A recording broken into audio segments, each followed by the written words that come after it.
2020, the year where it is both painfully true and flagrantly false to claim that nothing happened. Now working from home and unable to teach in-person classes, I was chomping at the bit to do something, anything, with my newfound abundance of free time, and simultaneously pretty concerned about money. I was supposed to be promoted that April, needless to say that did not happen, and had just bought a new car, so I was feeling pretty vulnerable financially.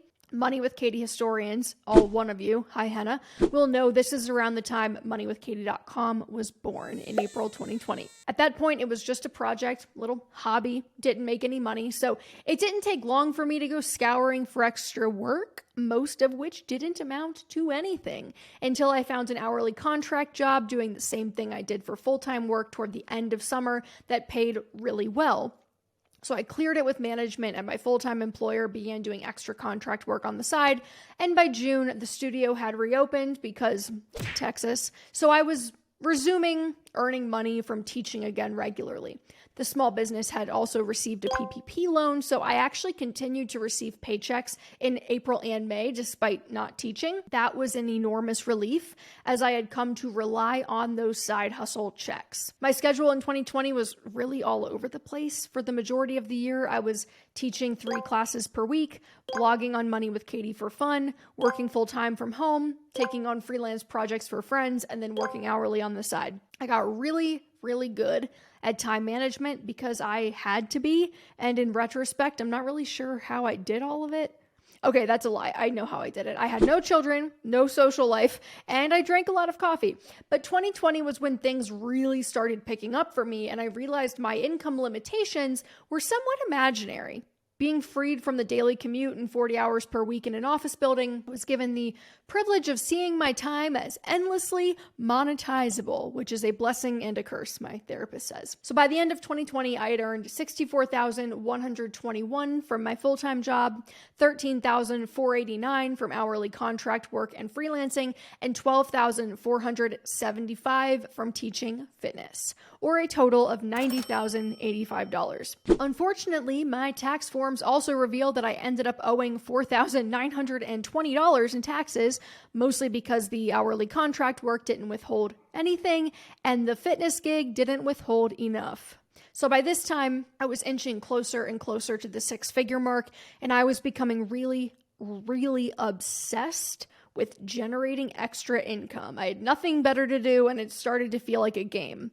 By year end, I'd been doing Money with Katie as a side project for about 8 months, and I wanted to launch my first product, the Wealth Planner, the 4th iteration of which launches in a day. So that brings us to 2021.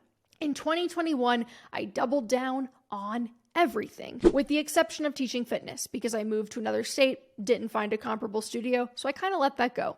With my weekends, nights, and early mornings now freed up from going to a studio, I had plenty of time to channel into my full-time job, hourly contract work, and turning Money with Katie into something that would generate actual revenue. About halfway through the year, I switched companies. I figured the road to recovery for my pandemic-affected industry was going to be long, and my single largest source of income was limited as a result. Pivoted to tech, and after several failed interviews and ghosted resumes, I finally landed a job with a new salary of $115,000. On the Money with Katie front, I released an episode a few months ago entitled Building a 6-Figure Side Hustle that goes into detail about exactly how I monetized Money with Katie, but the TLDR is Money with Katie became my largest source of income in 2021. While I had worked part-time doing contract work and continued to work full-time throughout the first half of 2021 while building Money with Katie, by the time I switched to my higher-paying full-time job, I decided to stop working part-time and only focus on 2 things: my new full-time job and Money with Katie. Between my 2 full-time jobs, so one in the first half of the year and the higher-paying job in the second half of the year, I earned $96,379 and then another $34,867 from the hourly contract work in the beginning of the year before stopping. And here's the big one, $241,016 from Money with Katie before taxes. Like I said, for the breakdown of revenue and how I scaled, check out that 6-figure side hustle episode because it's super in-depth. But in total, 2021 pre-tax, it was around $372,262. So I owed about 40 grand in back taxes on my business income. So call it like 332 in take home pay. I don't know. Another sidebar, one of my earliest episodes was about ways to lower taxes on self-employment income. The production quality is terrible, but the content is great. So check that episode out too. I would have owed a lot more had I not instituted the practices in that episode. Let's bring it all home. I have no idea what my final income in 2022 will be. Obviously, I don't have any of those tax forms yet, but now I only do Money with Katie and other Money with Katie related things. And for me personally, increasing my income meant trying a smattering of approaches, switching companies, freelancing in my traditional career field, doing part-time work in a completely different industry, starting my own business twice. I hope this episode highlights two very crucial things. There was certainly sacrifice and hard work involved, no doubt.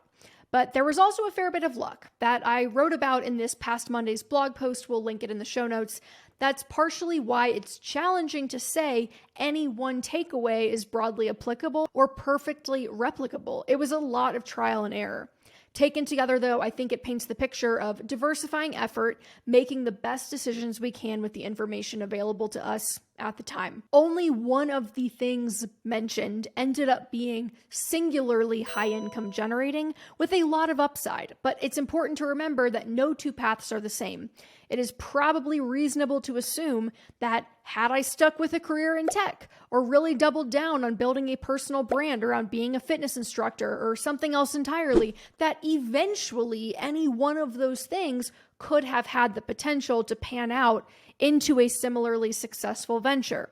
That's just not what happened for me, so far at least. The thing that panned out brought with it an opportunity that introduced some semblance of stability and longevity via the Morning Brew acquisition and contract, and I had a choice to make about which direction I wanted to take.